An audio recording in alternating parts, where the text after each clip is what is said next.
Ito ang latest chika mga kamarites. Kontento ka na ba kay Belle? Paninindigan mo ba siya? Iyan ang naging tanong sa matining idol na si Donnie Pangilinan.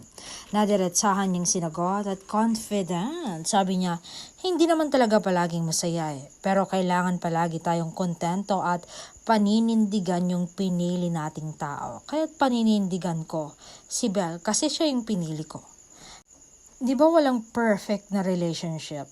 Love isn't always laughter and butterflies. Darating yung panahon na hindi kami nagkakaintindihan, mapapagod din, o maiirite ka pero doon nasusukat kung gaano kayo katotoo sa isa't isa.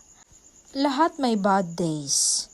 May tampuhan, may iyak, pero ang mahalaga, paninindigan mo yung pinilig mong tao. Kahit mahirap kasi love isn't just about being happy. It's about being willing to stay, grow, and fight for each other through the rough days. Hindi man palaging masaya pero palaging totoo. Diba ganun talagang relasyon? Walang perfect relationship.